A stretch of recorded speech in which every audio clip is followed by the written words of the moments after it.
Yo, Wrestle Buddies, and welcome to the Wrestle Buddy podcast. I'm your temporary host, Nick. We're hoping Andy will be here with us very sometime soon, but he couldn't make it today. And I'm joined by some fantastic guests as usual on our panel. First of all, Jimmy Drip King. How are you today, sir?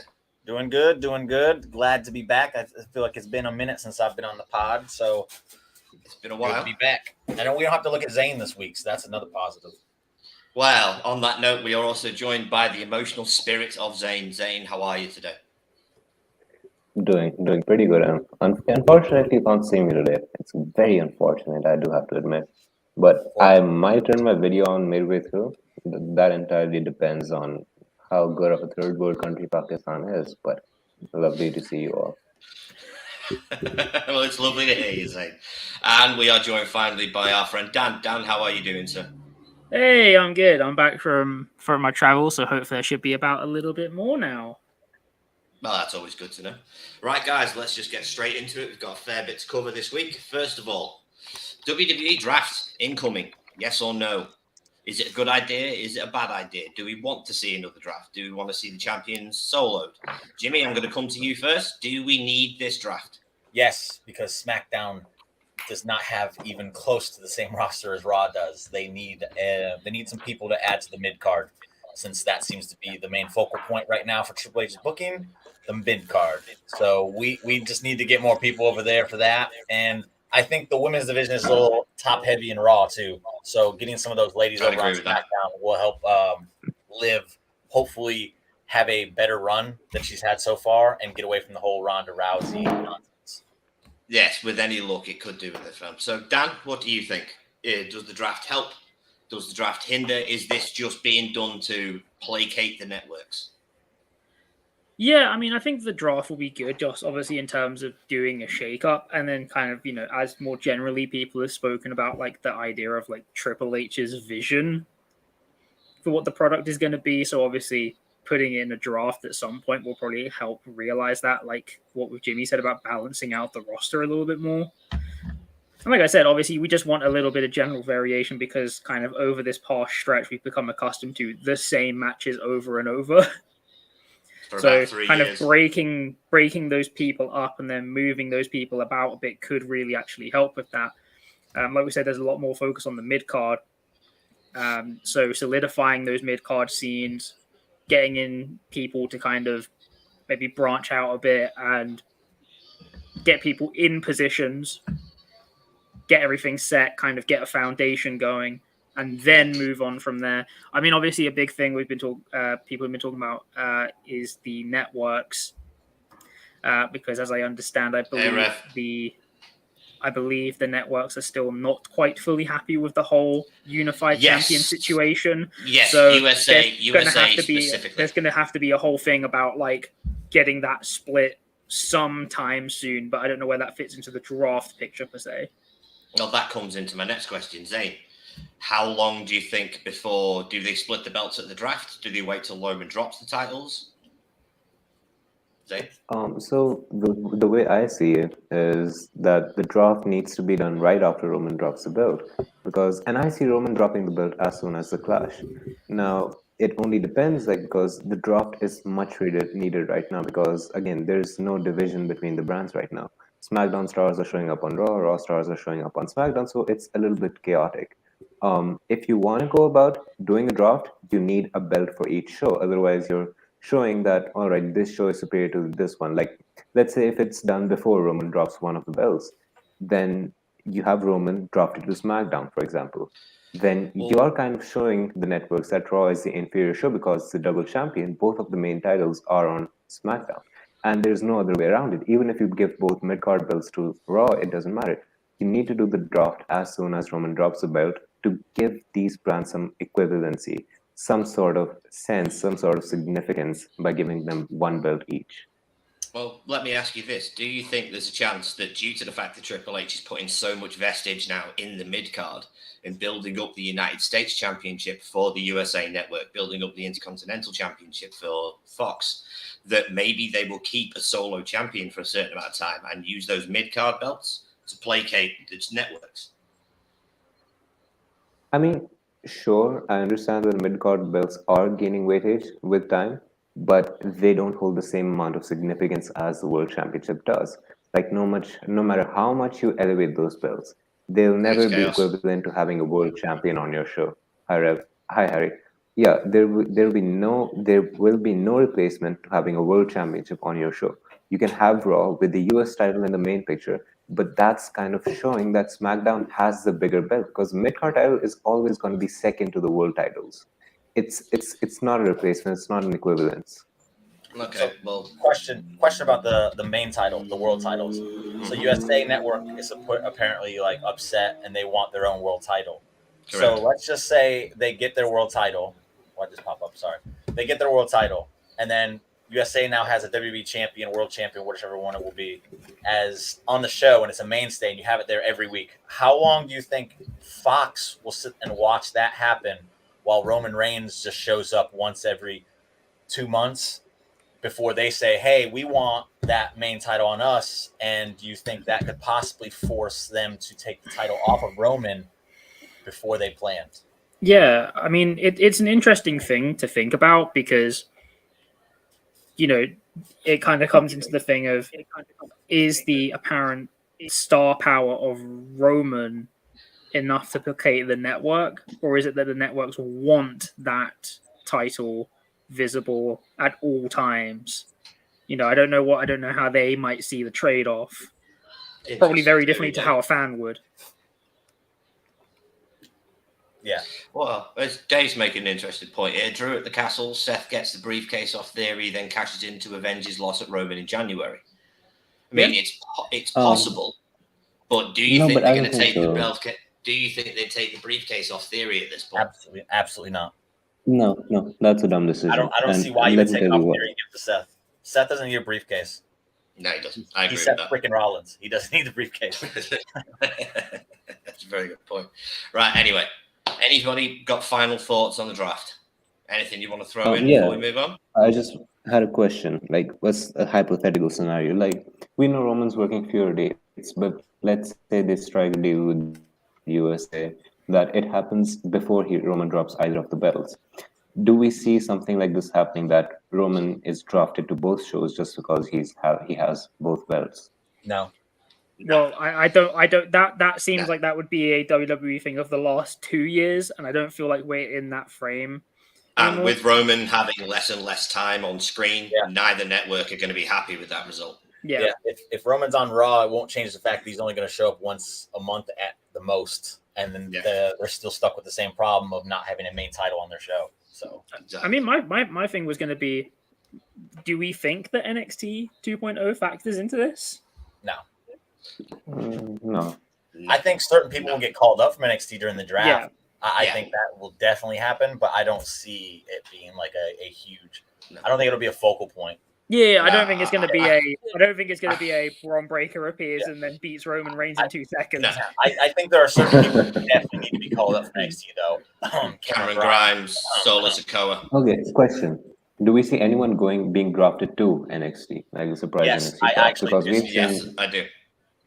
I'm not sure who, but I can clearly see a couple of people going down. Yeah, I couldn't give you an answer as to who, but with the success that, I won't say a success, but Apollo Crews is being featured more on NXT 2.0 than he has in the past year and a half. So, and it's beneficial for him. I'm sure he's loving it down there. And I'm sure there are other people that aren't quite at a level to be on the show every week that would benefit greatly from going back to NXT and putting over young guys to help them move along. Yeah, I agree with that. Right, speaking of moving along, gents, we need to move along. Our next subject of the day is, obviously, recently Triple H has been bringing back a lot of people. I mean, it's only been a couple of weeks, but we've already seen quite a few returns and quite a few call-ups. Obviously, the most recent call-ups were Dexter Lumis and Hit Row. One, do we think Hit Row have got a chance without Swerve? And two, what do you think the game plan for Dexter Lumis is, Jimmy? So I don't know what the game plan for Dexter Lumis would be. I can only tell you what I would like to see them use him for. The stalker gimmick, I think it's refreshing. It's nice. It could be used. It'll come across as a real heel. And that's what I want to see people be more creative when trying to come with heels these days, because we talked about this a few months ago where It's just so hard to do these days. Yeah. So when you can, if they can play this right, I think he can come across as one of those. I don't want to see him on the show going from feud to feud to feud to feud. I think the best way to utilize him would be have a feud. He drops off for a little bit. You kind of forget he's around, and then boom, he shows up for his next feud. He'll be great for the mid card. You don't need him to be a guy that's chasing a title.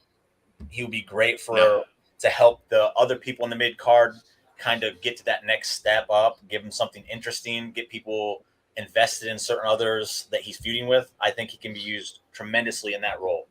I agree with that. Hit Row, they don't need Swerve.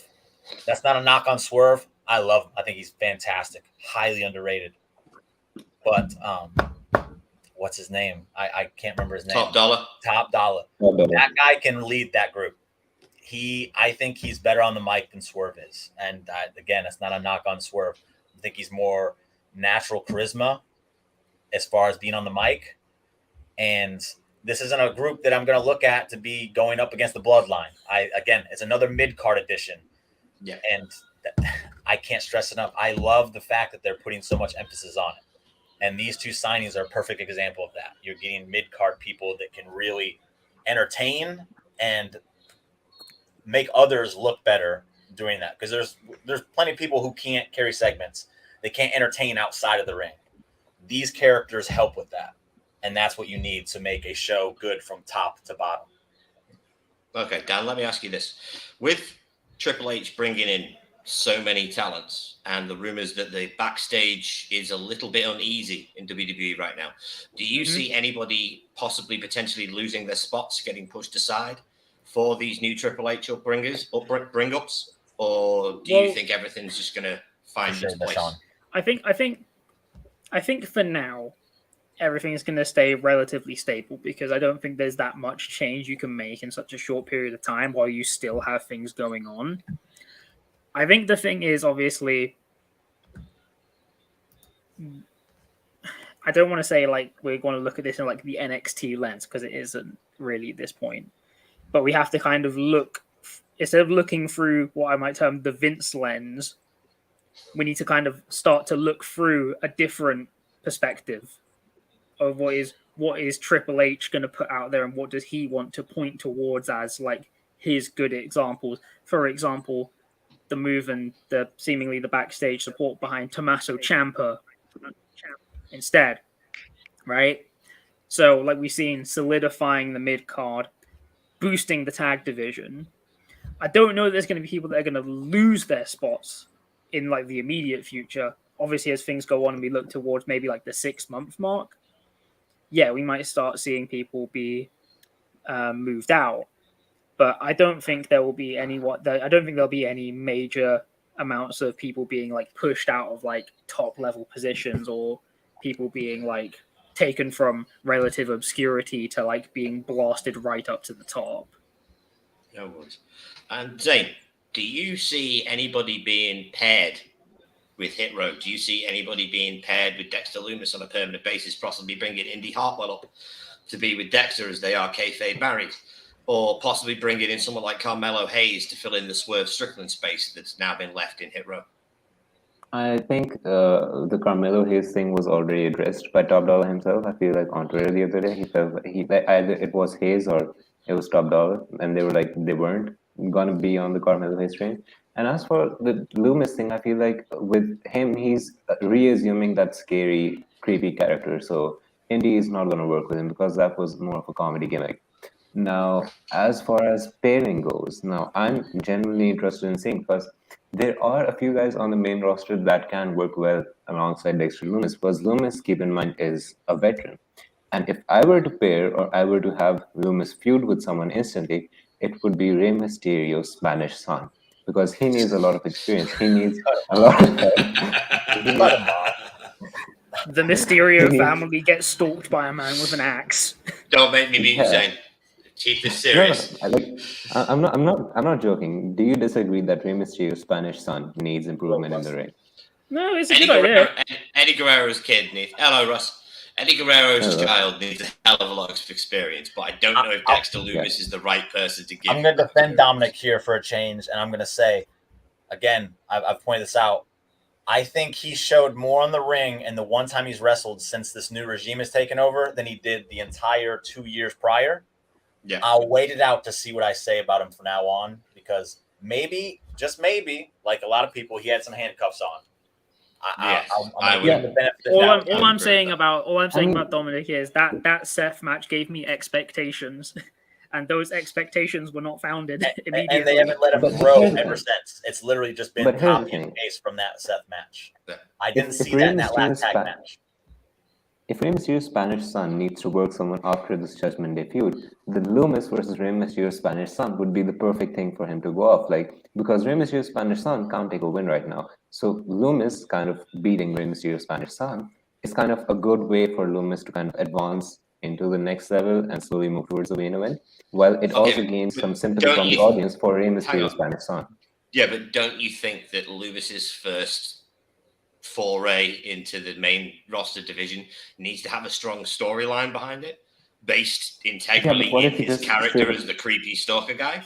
Why is he creepily stalking his Spanish son? This is an aside point. Oh, sorry. Go ahead, Zane. I was just liking how Nick tagged along to Rey Mysterio's Spanish son. Go ahead, Dan. It's okay. It's fine by me. Go on, Dan. Oh, yeah. So I think this is maybe one of those things that I've kind of said about him, which is I feel like with Dexter Loomis, you can just kind of give him someone and basically just let the operative part be like, I have decided to make someone's life hell. And then that just changes like progressively after every couple weeks.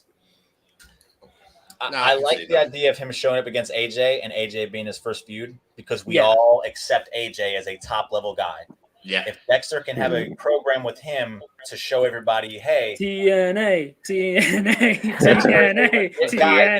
definitely be threatened by, then every other person he feuds with is going to automatically, again, be elevated, because like, okay, Dexter and AJ had a thing. Yeah. So if Dexter's on level with that, and this guy is hanging with Dexter, okay, I can look at them in a different light. I think AJ is and AJ has nothing going on right now, so it's the perfect opponent for him. And I'd agree with that. Can it be AJ consistently being terrified of the fact that spooky people keep coming up to him and keep trying to hurt him?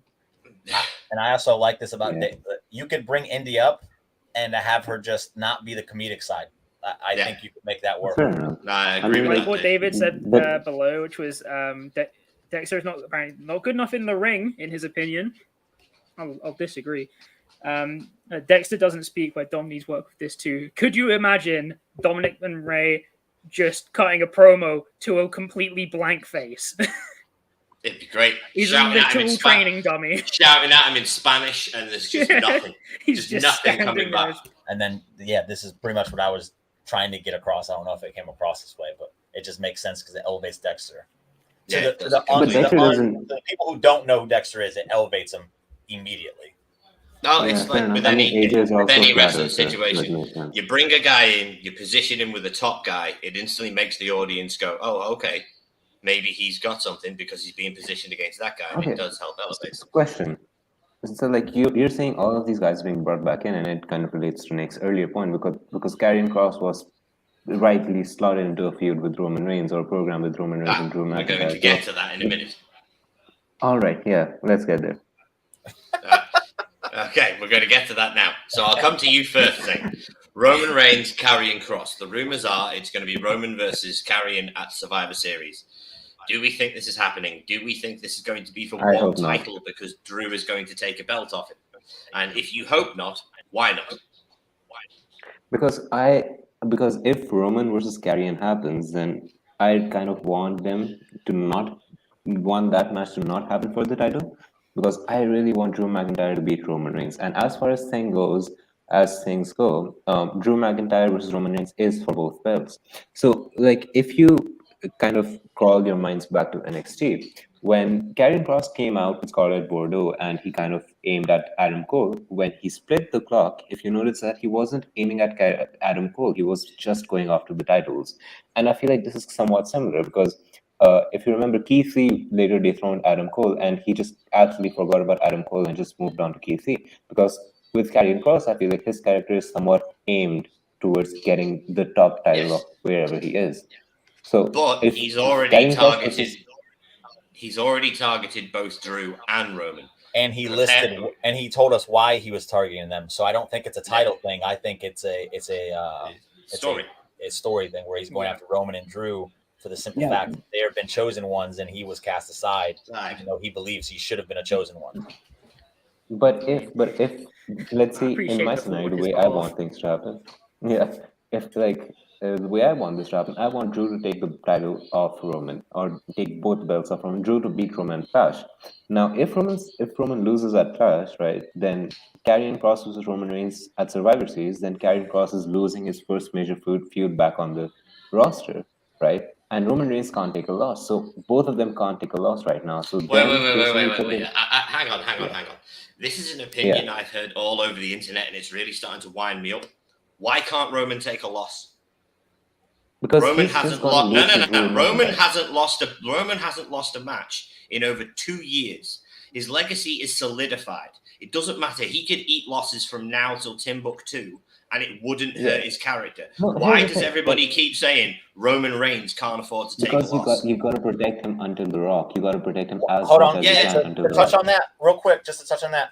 Why do you have to protect him until The Rock? The Rock isn't one of these Because guys you look at and say like, "Oh man, The Rock never loses." If this guy took a loss, he would look weak. I don't buy that one. If The Rock versus Roman needs to happen, then Roman needs to be the overpowered, ultra-powered person, wrestler at that point, because you want the match to be as big as possible, right? Yeah. So, But you can use the storyline of the bloodline and the control of the family as the catalyst for that match. I think the problem here though is just the way that over this time WWE have positioned Roman, as in they've kind of gone all in on the like, I am like you will lose kind of thing, or it's skewed heavily towards that way. So I think the prevailing opinion is taking he can't afford to eat a loss, because once he eats a loss, then it feels like it's going to unravel. It's obviously like a thing about how you see WWE's booking over the past period. But I think that's maybe the viewpoint people are coming from, because they've gone very heavy on the like, oh, I am the tribal chief, you will not beat me. When it looks like I am beaten, no, I will come back and I will beat you. And then there's the smash him, stack him, Just to kind of play on what Dan was just saying, is the unraveling thing to me makes the most sense to bring in The Rock, because once Roman starts losing it and he starts unraveling, he starts just talking nonsense and things, and he just starts targeting The Rock for no apparent reason, and that's how you bring The Rock in, and he puts him in check, and there's your story. Like, there's ways to get around it. Question to you guys. Okay. Like if Roman loses to Cross at Survivor Series, let's say, then going into WrestleMania, no matter how many wins he picks up until then, he's the Roman Reigns that lost to freshie Karrion Kross. Now the WWE universe, the broader main roster WWE universe, hasn't been introduced to Karrion Kross, so he's just a guy who lost to someone who just came in. They didn't give a 5-minute vignette introducing who he was, so people don't know who he is. Who is this guy? He's the guy WWE development. He may have been dressed like a gimp last time he was on the main roster, but people still recognize Karrion Kross. He may have hair now, and Triple H, I believe, is guaranteeing on the fact that people would still recognize him, which is why they didn't have a vignette for him, and they just brought him in and having jumped people on SmackDown the other week. Yeah, but you have to remember, if we don't get a vignette spelling out exactly who this person is, how are they supposed to know? He's a Rock Spanish son. No, either way, as far as the way I look at it is, Cross is a big star. He's not the biggest star, but the whole point of bringing somebody in new is you use the biggest stars to create new stars. You don't use new guys to help solidify the legacy of old guys. This is the thing that I've spoken about with WWE, about how WWE needs to start future-proofing. They need to make sure that they are set going ahead. And rather than this approach that got set, which was going all in on one guy for ages and just being like, well, we need someone else to fill that void now, so let's just hope we find them. They're actually setting up more people now to go into the future. Triple H is quoted in saying last year, there will never be another John Cena in this company. Now, that's been WWE's aim for quite a while now. Vince did everything he could to create a second John Cena and Roman Reigns, and he's managed to build a second Triple H level heel instead. The fact that everybody seems to think Roman needs to be protected and should not lose is baffling to me. In the rock papers. Oh, sorry. There you go. That's funny. It's very true. It's very true. Nice, makes enough sense. Okay. No, but anyway, right. I don't think we're going to agree on anything on this one, guys. So we're going to move on. Still got a lot more to cover. Let's go through. Okay, Jimmy, Bray Wyatt. Is he coming back? Is he just screwing with people? Are we going to see the Fiend? I hope not. Are we just going to see Bray? I don't know, man. No. I don't know. I think Bray Wyatt is, or Wyndham, whatever we're going to call him. I think he's great at trolling people online. I think he's mastered it. It's brilliant what he does. If I never see him again, I'll hate it because I do love him from a character standpoint. But if he just trolls us into the end of time, okay, you got me. I still get to enjoy his creativity.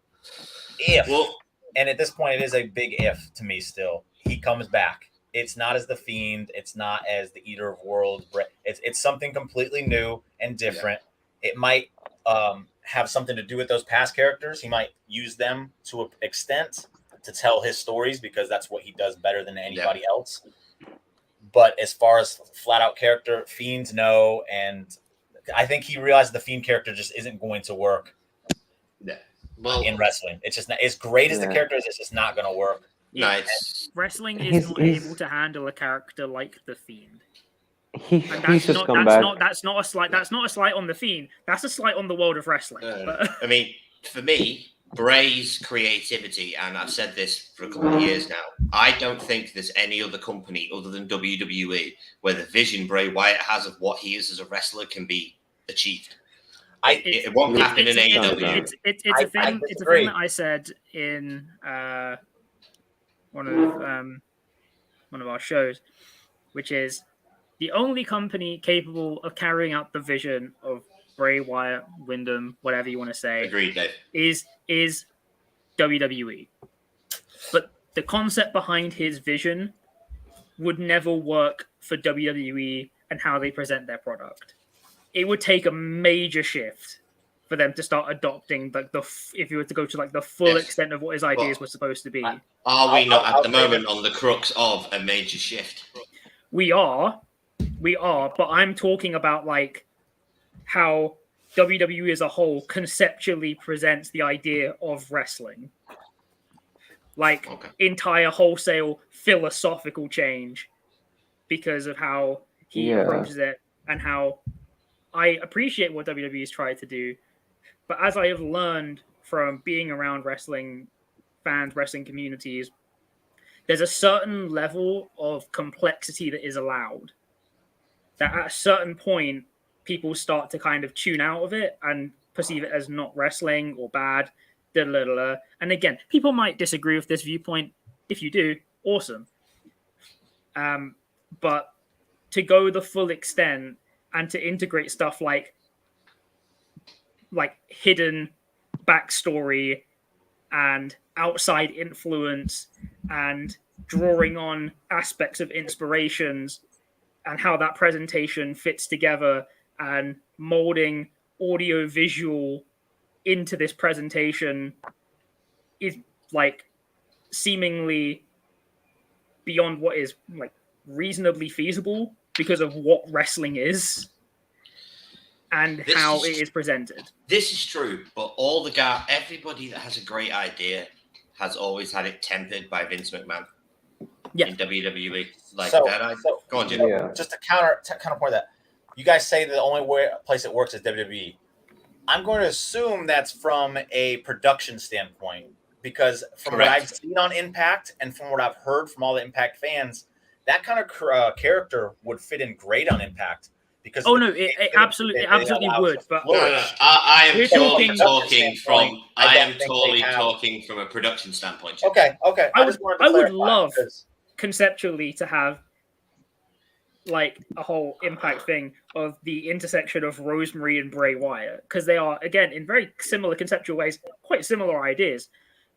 But again, I'm talking about like the full extent, because if you refer to what he said his original vision was basically a wholesale horror character. Yeah. That had multiple facets and stories and lore behind it that they were not willing to get behind. Because and that's because why they when thought he it got would be released, too complicated for people. everyone was like braided to AEW, and I was like, no, the No. place he would make the most sense is Impact to me, because the creativity would be able to just flourish there with no. I mean, no pushback. I think back to the whole thing of I can't remember when it was. There was a thing where it was like a Firefly Funhouse or something, and then there was like he had hidden details within it. Yeah. And people pointed that out. And then the first responses I saw were, well, why would I need to have to watch another video and look for specific details to like think about this match? For the same reason you watch a movie to find the Easter eggs. And this is the thing, right? Because I think people between us, other people that play video games, right? I do a lot. With video gaming, and this is like certain games, not all of them, the entire concept of like lore and story being hidden away for you to find is like part of the fun. Yeah, if you look at all of the Soulsborne games, that's what I point to. You have to piece the story together yourself, but it seems like that concept doesn't work with wrestling. And again, this presentation is bright and somewhat sanitized, so that would butt heads. Having a literal horror villain setting himself on fire doesn't quite fit with that corporate advertising image. I think Zane's been chomping at the bits to say something. Yeah, Zane, go on. Zane? Nope, hold on. He said Bray should return as Rey Mysterio's Spanish son. We give you a chance, Zane, and then you just spout over that nonsense. Right, and on that note, moving on to the next subject, boys. Right, I am insanely overexcited for this match that we're about to speak about. CM Punk is my favorite wrestler of the modern generation. I firmly believe Jon Moxley is on for Wrestler of the Year this year. The amount of work, regardless what people think of whether they like the fact that he bleeds too much or anything else, I am a Jon Moxley fan. Right? Him versus Punk is the biggest match that AEW can put on right now, in my opinion. Does anybody have a differing opinion on this? Jimmy, what's your thoughts on Moxley versus Punk? Let Zane go while he has a chance. Go on, Zane. Yeah, I think there's a bigger match they could put instead of Moxley versus Punk right now. If he says Eddie Kingston, I'm booting him. Yeah, no. Is it Eddie Kingston versus Jun Akiyama? To be fair, Eddie Kingston versus CM Punk would be a big match, but a match that they can really put is Kenny Omega versus CM Punk, and I feel like But there is a problem with that, and it's the problem called it's called the Trios Tag Titles. I'll also say this. Hold on a second. Do you think that Mox is a bigger name than Omega in the universe of professional wrestling? Who's the bigger name, Mox or Omega? Moxley. It's a tough one. It's a tough one because is it a tough one though? I don't think it's and this isn't hate on Kenny Omega at all. This is I don't think it's a tough one at all. I think Mox. I think it depends on this. I think I'm going to sound so stupid when I say I think it depends on the circle that you are in. Okay, from the grand circle, from the world of from the entire. Because I think a lot of people out there would genuinely say Kenny Omega is the bigger match because of the concept of the dream match between Kenny Omega and CM Punk. Well, I'm talking about as far as I get what Jimmy means. He's talking about the fact that Moxley, in the grand scheme of things, between all wrestling fans, is a larger name. And that's what I'm getting at. As far as biggest match, I'm looking at what's going to get the most eyes, what's going to make you the most money. And Mox is, again, this isn't a knock on Omega. I know I don't like him that much, but it's not a knock on him at all. Mox is a much bigger name when you're looking at a big match as far as your marquee. Well, like the simple we saw, Rock and Hogan, Austin and Rock. The simple fact is, the four biggest names in AEW are Chris Jericho, Jon Moxley, CM Punk, and Bryan Danielson. Kenny Omega is not even in the top four. Kenny is the crown jewel in ring of that company. He presents something from a wrestling standpoint that no other wrestler presents. That's why Kenny Omega is so popular. But as far as world renown and being a big star, those four eat him alive. Like, he's not even in the top four for biggest names. Yeah, but what do you like? For example, right now you can build Moxley versus CM Punk. Like CM Punk versus Mox is a big match, but now last year, what match was bigger at Full Gear? CM Punk versus Eddie Kingston or Hangman Adam Page versus Kenny Omega? Which one was the bigger match? I don't think they. No, I wouldn't even compare the two. I don't think No. one was a See, 2 if year you want story. to go by recognizable, like Kingston versus CM Punk had a story. Like if you can build a story, I think the bigger story is Omega versus It was a Punk. 2-week story though. It was a 2-week story going against a story they've been going for 2 years. No, but right so now, if you're looking I at feel big like name, I think they draw even because Kenny Omega and Hangman are bigger names than Eddie Kingston, but Punk is a bigger name than all three of them combined. So I think they kind of draw dead even there if you're looking at drawing power. I think but the bigger I draw, don't think more the than the comparison name, is kind of. the I don't bigger think it's a draw fair is the comparison story. at all. Do you agree that the bigger draw is the story than the names? No. What's that? No. If that was the case, Brock Lesnar wouldn't keep getting brought back to WWE. It's But a has name WWE value. given a fair shot at building stories? Of course they have. That's what WWE do. But when you're looking at marquee matches that are big, you're looking at what's the match that we can put on a billboard and people are going to look at and say, that's asses in seats, Zane. The story, you could tell stories with all the people with Punk. I'm not going to argue about which story is going to be better because I think they could all be really great. I'm looking at it from a standpoint of like you put two people on a billboard and you get people driving by saying, oh, I used to watch that. Okay, I might want to check this out because I know those guys. As opposed to then what about Bryan versus Punk? Who's Omega? That's what you're going to get a lot. Unfortunately, but I feel like with time, I feel like Omega's kind of like if people even haven't watched Omega, his name has circulated long enough even within the casual circle as well, that someone like the guy who's been lauded as one of the best professional wrestlers outside of WWE, right? Now, even with the casuals, like it's funny how sometimes like the IWC, let's just settle this for once and for all. The IWC is a very limited bubble of wrestling fans, right? Yeah, absolutely. The bigger wrestling fans exist outside the internet, but even there, you're kind of seeing AEW spill over, and you feel like Omega, the name Omega, like for example, when I returned to watching wrestling, and I was a very casual fan. I've watched WWE straight for 2 years, and I didn't watch New Japan or anything, and I still knew who Omega was. And like I wasn't part of the IWC. Hell, I was living in a third world country watching wrestling, and let's just I still knew who Omega was. So I feel like when it's Omega and Mox, right? You can tell a story with Omega that might draw bigger with the name value that Omega has compared to Mox. Yeah, but at the same time, there's actual history with CM Punk and Jon Moxley. But with Kenny Omega, though, you just run the best bout machine versus the best in the world. That's all you do. Yeah, that's all. Whoever Punk's in a program with, I have no doubt in my mind the story is going to be great if you give it time and allow it to breathe. I'm not even looking at things again. The whole question was, is this the biggest match they could put on? And yeah, it is. I'm looking at on all aspects. Story wise, it's going to be a great story. I think the styles will clash great. I think it'll be a great match itself. They'll tell a story because they both can do that in the ring. And then the big deciding factor for me is why Mox takes over is again, it's the billboard. Like he's a guy that is he's a much more recognizable face than Omega. Mm-hmm. And I say this when I meet wrestling fans outside, like in public, the rare occasions that happens, and I start talking conversations with them, more than half of them didn't even know AEW was, first and foremost. They'll tell me who Punk is.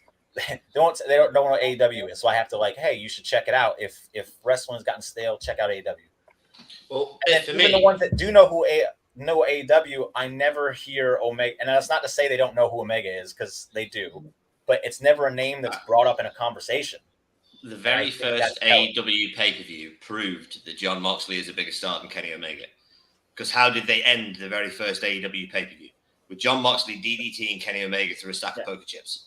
They ended it with John Moxley's debut, not with Kenny's win or loss, because Moxley is a big deal, regardless whether people want to see him or not. I think a key part of looking at that moment though is also the fact of John Moxley, as in their get from WWE as well. Mm-hmm. That is a factor that goes into that.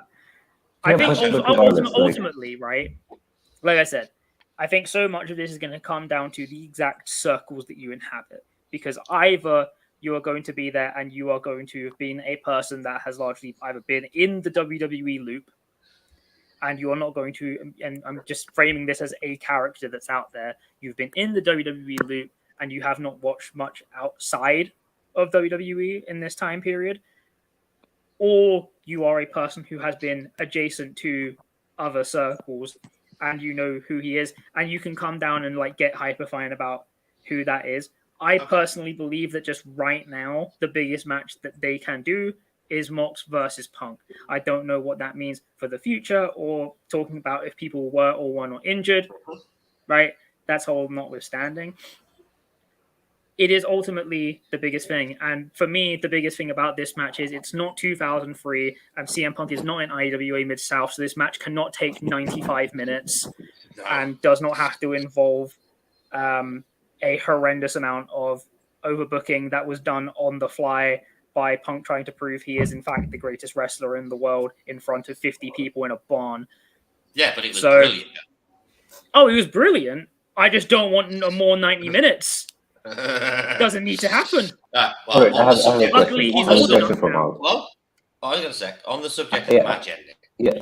Now, who does everybody think's going to win this? Are they going to go down the original plan of what was supposed to be the Summer of Punk and just move it up 6 months, 3 months, however long it's been? Or do you think that they actually legitimize Moxley's title reign and have him beat Punk, turn Punk heel at the end of it? Punk wins when he turns heel. That's what I'm hoping for. That's my theory as well. I know exactly what's going to happen. Are you a prognosticator? Sorry, Dan, you can go ahead. I was going to say, that's basically how I'm framing it. Yeah. I was going to frame it a different way. Like, Punk turns heel, but Punk's winning over here because we know that I think Jimmy raised his points a few months back, and now I completely agree with it, even though I was being a piece of shit at that time, trying to disagree with Jimmy for the sake of it. But he, like, when we were talking about Tanahashi versus Punk, Tanahashi versus Moxley, and we just touched upon the possibility of Tanahashi beating Moxley at Forbidden Door, because Tony Khan kind of wants to do matches he already has planned in his mind, or already wants to go down paths he already has planned in his mind. So with Punk winning, I feel like Punk's winning is a given. I feel on the same show when Punk this was the show, I think, a couple of weeks after Double or Nothing, when Punk won the title, or right after Double or Nothing.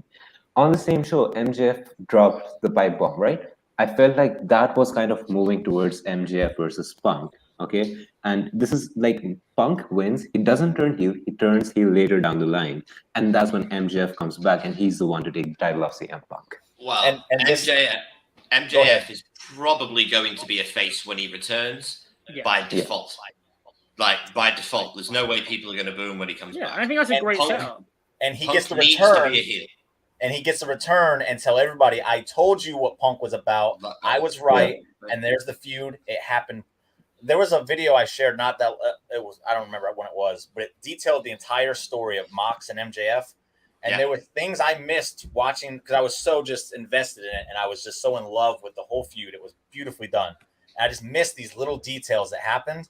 And I have no doubt in my mind that the plan here is Punk and MJF are feuding for that title when MJF comes back. And it will be based on the fact that MJF was right all along. And he's Punk is a no good piece of trash. I'm gonna look it up real quick. You're a piece of trash. It's going to be so fun. It's going to be so fun though. Like, I'm just actually okay. Question: are you looking forward to Mox versus Punk more than McIntyre versus Roman? Yes, miles more. Oh yeah. I know now. No. I don't know. And we're both from the UK, Zane. So you need to understand. Clash at the Castle is a big deal for her. No, I'm talking about me and Dan. Clash at the Castle is a big deal for us. It's been 30 years. It's the first time that this country is being taken seriously as a venue for a wrestling pay-per-view since 1992. But when it comes to a match, I'd much rather watch John Moxley versus CM Punk than Roman Reigns versus Drew McIntyre. I'm Any glad day that of you the were the week. one to answer that first, because my response would have been very different. Okay. Well, what is your response then, Dan? I called Clash at the Castle Rebellion Part 2. I'm sorry. I can understand that. But Triple H is in charge. Triple H is in charge. Always but remember this. Triple H is in charge, and Triple H has been trying to tap into the UK market for 10 years. So, But he's old. just to go back to the MJF thing real quick, the whole story was that MJF became the person he became because Punk left wrestling. Yeah. He had no one to look up to. MJF left. He left the fans high and dry. He's going to come back as that martyr. He says, no, I didn't leave you. I came back. I did what Punk never could do because I'm proving him to be the phony that he is. And now he's your savior. And him and Punk go at it. And it's just beautiful. Yeah, I could probably detail that a lot better if I had time to articulate it. But that's good. what you're getting from me right now. No, we'll Why don't we change the topic for tomorrow's fantasy booking? What's that? No, Zane. Why don't we change the topic for tomorrow? Jimmy, No, you want to Zane. change the topic for tomorrow's fantasy Zane, I'm booking? going to mute you now. I'm going to mute you now, Zane. Hey, Jimmy, it's between me and you. Muted him. All right. My topic, Zane, my show, do as told. Moving on, boys, as we still have a little bit of time left, and there's something else I wanted to cover just quickly. We are currently in the midst of 2 tournaments being announced in professional wrestling, 2 at the same time in different companies. We have the WWE finally running the Women's Tag Team Championship with the most hastily assembled tag team division in the history of tag team divisions. And then on the other side of the plats, we have possibly the most predictable tournament in the history of tournaments, where at least the final is going to be quite predictable, with the Young Bucks and Kenny Omega no doubt reuniting to face the Dark Order and Hangman Page in the final of the Trios tournament. Is Hangman Page part of the Dark Order team? Yes, but no. So we don't know if he's part of the trio. We just can't say. Basically, at the moment, he's just their corner man, but they keep mentioning Freebird rules. So, by the looks of it, my answer is a lot easier. Me and the lads, we're gonna go on. Hear me out. The Dark Order, get to the final, but someone gets kayfabe injured, and so they have to get Hangman to take his place. Exactly. Me and the lads were talking about this afternoon. They came. It's not even my idea. It's Simon's. Right. He came up with the concept of in the first round, Reynolds gets injured. Oh well, it's okay. We've got 10 to replace him. You still got 3 guys. They get through the second round. 10 gets injured. They're into the final, but they haven't got a third person, so Hangman has to step in to fill that space because he feels like he owes the Dark Order for how much time they've spent on him. Yeah. Okay, so does he turn on the Dark Order at the end then? No. No. I don't know. I don't know what it will be. Because I believe the elite themselves have to be faces because they're going to be defending those trios titles against the undisputed elite at the pay-per-view after. Yeah. Look, basically what I'm saying is Chikara moment. That's basically it. It's just a Chikara moment. Right? This is Tony being like, I couldn't get the rights to the name King of Trios, probably because it's hidden away by some solicitor in Costa Rica or something. Yeah. So this is what you get, and we're just going to get everyone that we can and give them a reason to be in this and just give you the most Trios action you've ever seen this side of AAA and New Japan. Yeah. All right, Zane, let me ask you this. Out of the 2 tournaments, which one are you excited for? Are you excited for either of them? Or is it just a case of, this tournament's happening, I don't really care? No, I'm definitely more excited for the trios one. Mark. Yeah, it's Kenny returning. That's all that matters. Yeah, I'm a Mark to me. That's all that You're not matters. the only one. I just there's a story with the trios belts, right? With the women's tag team titles, I feel like until Sasha and Naomi return, like it's just a build up until Sasha and Naomi return, because there's more to Kenny's return to this trios tournament. Like there's an entire story with the Dark Order thing and the Elite Yeah. thing and the Undisputed Elite thing. Yeah. No, it's been pretty obvious, to me at least, since day one, that the whole angle for the trios belts is to have Adam Cole and his boys versus Kenny Omega and the Bucks. And I figure that is the end game, which happens a couple of pay-per-views from now. Yes. Which I unfortunately believe makes this trios tournament far too predictable. There's no way in hell, after Tony Khan stated he wouldn't bring the trios belts in until Kenny Omega was ready, they're winning those titles. A point I like to bring up with storytelling is that predictable doesn't necessarily have to be a bad thing. No, I will agree with you on that. I've said it myself. Predictability can be good. To counterpoint but at the same time, it's question. Yeah, I was going to say, I agree that predictable isn't always bad, but if the same people are always involved in predictable outcomes, doesn't that kind of suck?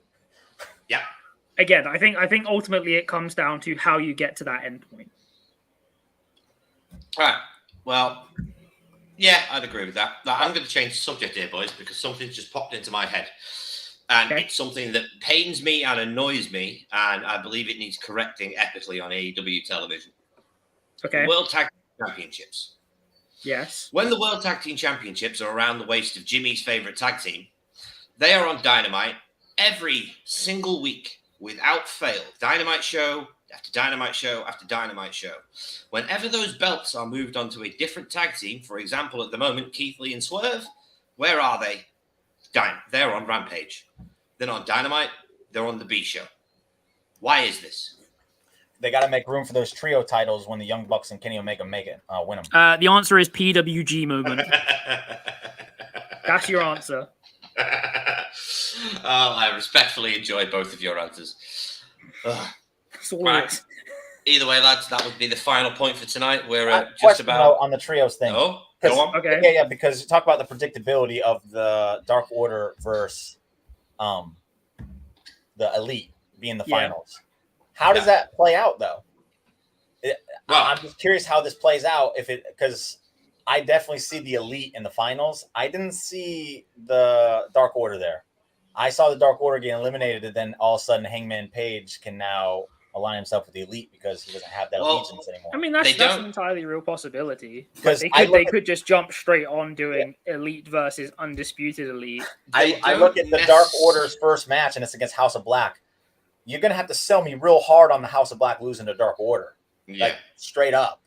You got a monster in Brody King who's been being built up over the past month. You got Malachi Black, who they've built since his debut. He's been looked at as what he is. My whole out of this was said, if the final run out of this is the Elite versus the House of Black, then that's basically for me just like there's a strong chance I'm just coming into this being like, yes, this could potentially be my match of the year, and I will not be taking any questions. That's the match I would much rather see, like for sure. I would agree. I just think that the way that how many positioning rounds has been done, and like the thing of like purposefully setting them on opposite sides.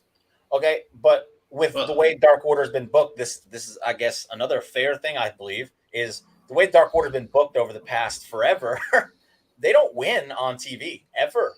Like, I never see it happen. So now I'm supposed to believe that they're putting this trios tournament. They're beating House of Black. I'm assuming they're going to go against Best Friends in the second round, and then they're going to be a viable contender against the Elite. Sorry. They're not beating them. Hangman's beating them. But if they Page will drag them through. If Page is they part of the team, I can buy it a little bit. But if he's just on the sideline, rah-rah-ree, no, I don't think his cheerleading is enough to make me believe that they can, again, believably take out the House of Black. Because maybe it is time for a certified Chikara moment. And I don't know, like some magic happens or something, like, they'll figure it out. I guess it just looks like a mess to me. That's my thing. I think this trios thing looks like a mess. And I think part of that might have to do with Adam Cole not being cleared, so now you can't have the Undisputed Era as a part of this. I'll be honest. There's only one thing coming out of this trios tournament that I want to see, and that's Pac versus Will Ospreay for the All Atlantic Championship.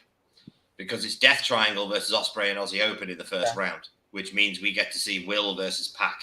They've only ever had one match, and it was a 60-minute time limit draw.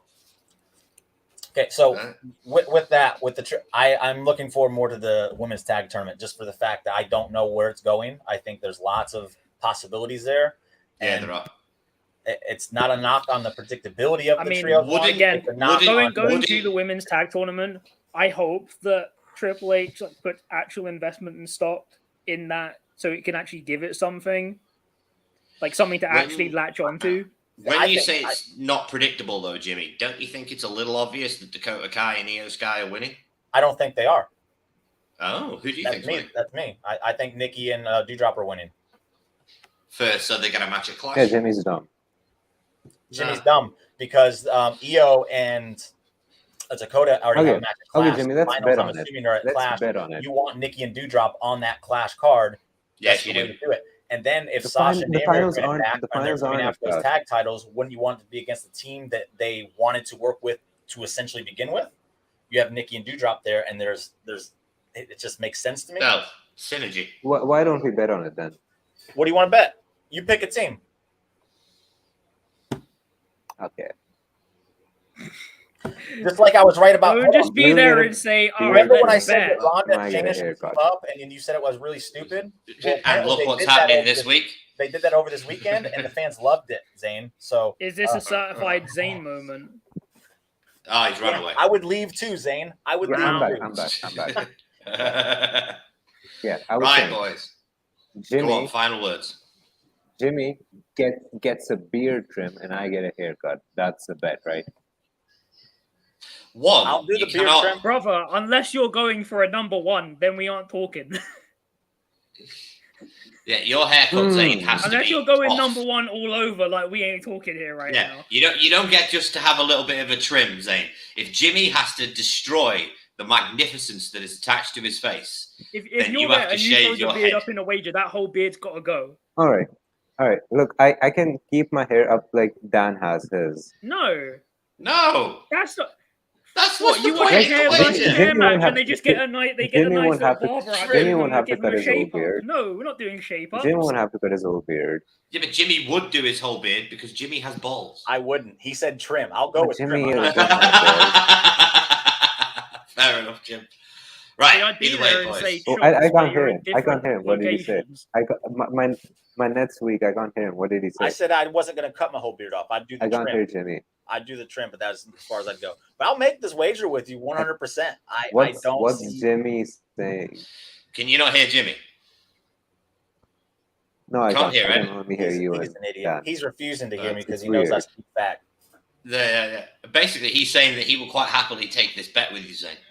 Pick a team. You know what? We'll save the bet for another day. All right. Go ahead. And on I can't that hear you, Jimmy. bombshell. Yeah, that's a Zane moment. And on that bombshell, ladies and gentlemen. Bro. Trimming it. I'm not cutting the thing off. We're trimming it. No. Nikki and Doudrop. Nikki and Doudrop. Right. Either way, gentlemen, on that Yeah, bombshell. let's save the bet for another day. Okay. On that bombshell, ladies and gentlemen, it is time for us to finish up. We've been here for an hour, and I think that's enough torture for anybody that's watching this show. So, ladies and gentlemen, thanks, Dave, for sitting in the whole time. Appreciate it, bro. Yeah. If you like what we do here at WrestleBuddy, if you enjoy the content we're trying to put out, please give this video a like. It's the only way that YouTube algorithm really knows we exist. Please share the content. Please subscribe to the channel. We have lots more content that comes out every single week. It's great if you enjoy what we do. So that's it. People, that's the end of the show. Has anybody got anything they want to show? Check out my Raw recap tomorrow night after Raw, baby. Watch Sweet Chinwag and then go and watch Mox versus Effie. There you go. And also, tomorrow night. Yes. Also, go on, Zay. I was just going to plug the tomorrow night's show. That's what I'm about to do. Come watch Zane get his ass whooped. Tomorrow night, yeah, come watch me get my ass. Tomorrow night, ladies and gentlemen, we have the premiere of Buddy Wars. We have Fantasy Booking Warfare finally coming to this channel between the Drip King himself and my little bastard Zane. All right. Realistically, I don't think Zane stands a chance, but I've given him a chance.